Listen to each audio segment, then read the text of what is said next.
New iPad Air 2022. Dia dilengkapi chipset M1. Anjir. Nih.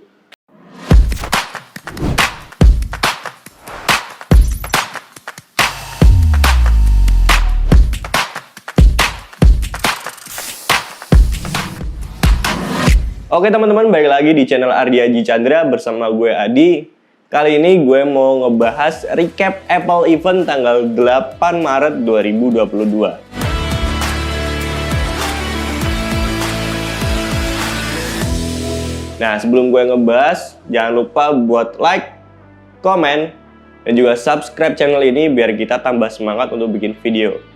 Langsung aja ke pembahasannya. Let's go!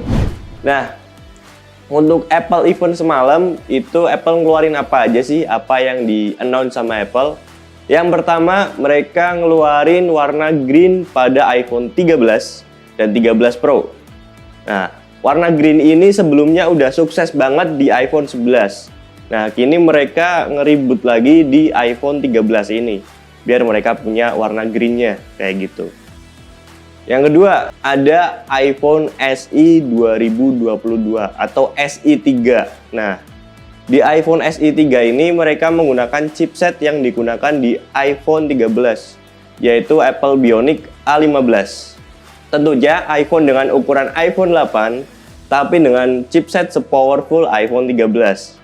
Nah, cuman itu ya, kalau masalah baterai, kita belum tahu karena kan itu juga baru rilis. Tentunya semakin powerful chipset dengan baterai yang sedikit itu mungkin ada ya sedikit minus lah di situ. Cuman kelebihannya di situ adalah chipsetnya menggunakan A15.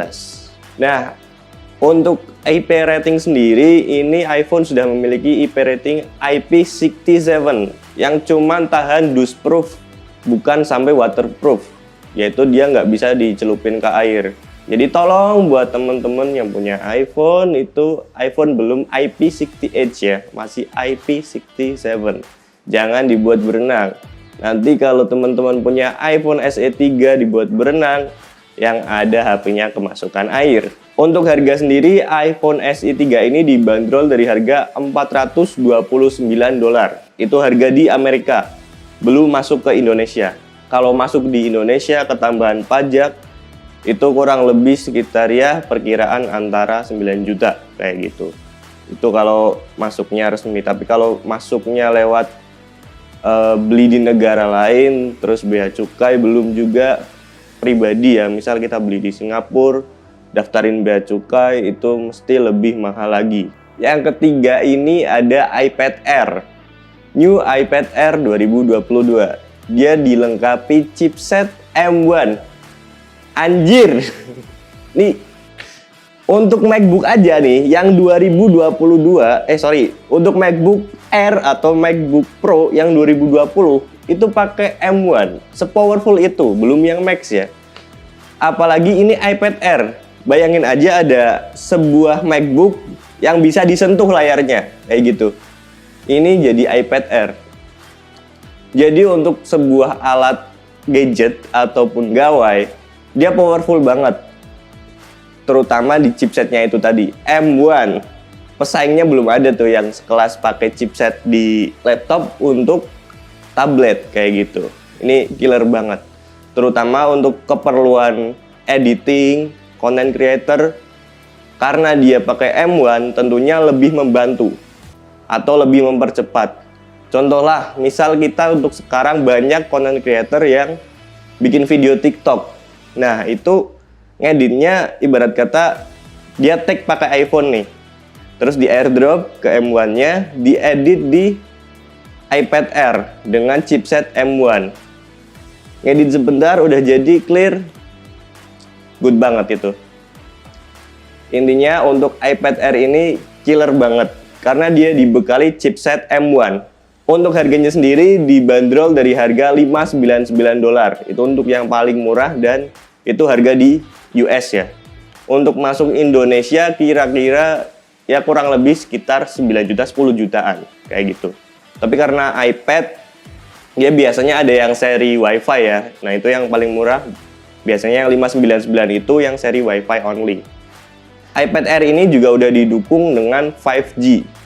Jadi buat teman-teman yang di tempatnya udah 5G, kalau di Purwokerto sih belum ya kayak gitu. Oke, lanjut. Nah, yang keempat ini ada chipset baru dari Apple, yaitu M1 Ultra. Ini lebih gila lagi, 2 kali lipat dari M1 Pro. Bayangin, M1 Pro sudah segila itu sebagai chipset di desktop atau komputer laptop kayak gitu. Ini ada chipset baru lagi, 2 kali lipatnya M1 Pro yang lebih powerful, 2 kali lipat. Dia bisa memuat RAM hingga 128 GB. HP gue aja masih 128 GB cuy. Ini RAM-nya 128. Malu HP gue. Fungsinya buat apa RAM segede itu? Banyak banget. Contohlah kita mau buka Chrome itu 100 tab. Lah itu fungsinya salah satunya. Ya kalau enggak itu kita yang namanya RAM segede itu bisa untuk 3D ya. Jadi untuk teman-teman yang bekerja di desain 3D seperti yang menggunakan Blender kayak gitu, itu pasti untuk renderingnya atau preview rendernya lebih cepat dibanding dengan yang M1 Pro biasa. Chipset ini sendiri ditanam di Apple Mac Studio.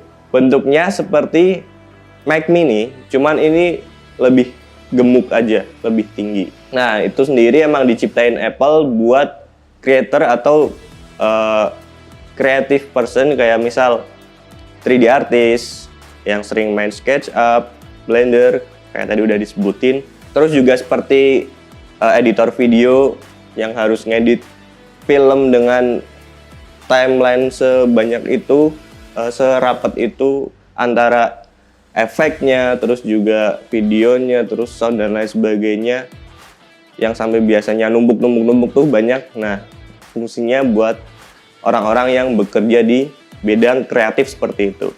Jadi kalau kita yang biasa-biasa aja, orang kantoran, MacBook Air M1 udah cukup banget.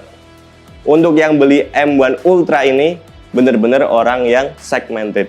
Jadi nggak semua orang harus membeli ini, karena ya balik lagi untuk fungsinya sendiri dia dikhususkan untuk creator kayak gitu. Untuk harganya sendiri dibanderol dari angka $3.999 itu di Amerika, belum masuk Indonesia. Kalau masuk Indonesia ya sekitar 50 juta maybe, karena untuk komputer sendiri dia nggak kena pajak yang segede kayak HP ya kayak gitu, nggak harus bayar IMEI kayak gitu. Oke, yang terakhir ada Display Studio. Nah, Display Studio ini adalah monitor yang dikhususkan untuk melengkapi dari Mac Studio. Karena Mac Studio sendiri konsepnya seperti Mac Mini yang hanya dijual komputernya aja, tentunya teman-teman kalau misal beli Mac Studio butuh display. Nah, kalau teman-teman pakai display yang biasa ya kayaknya nggak seimbang gitu. Harusnya pakai yang Display Studio ini. Karena apa? Dari Apple sendiri bundle dengan nama Apple Studio, yaitu Mac Studio dan juga Display Studio. Tentunya itu kelengkapan untuk content creator ataupun untuk desainer tingkat tinggi. Komputernya super duper, monitornya juga killer gitu. Gak mungkin kan kalau pakai Mac Studio monitornya yang 2 jutaan IPS itu kayaknya kurang crispy dilihat kayak gitu. Nah, untuk Display Studio sendiri dibanderol dengan harga $1.599. Nah, harga segitu kalau beli monitor yang 2 juta udah dapat berapa? 7 monitor mungkin kalau secondnya.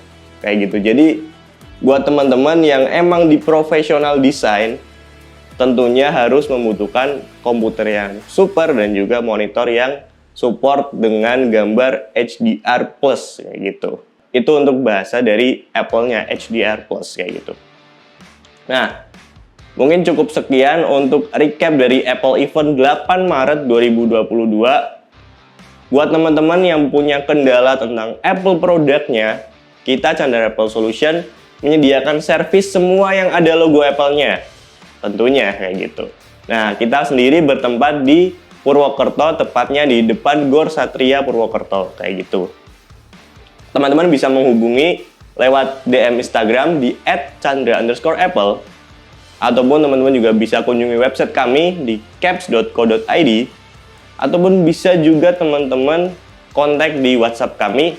Oke, cukup sekian dari gue. Nah, jangan lupa buat teman-teman untuk subscribe channel ini agar kita makin semangat bikin konten terbaru dan juga update tentang produk Apple.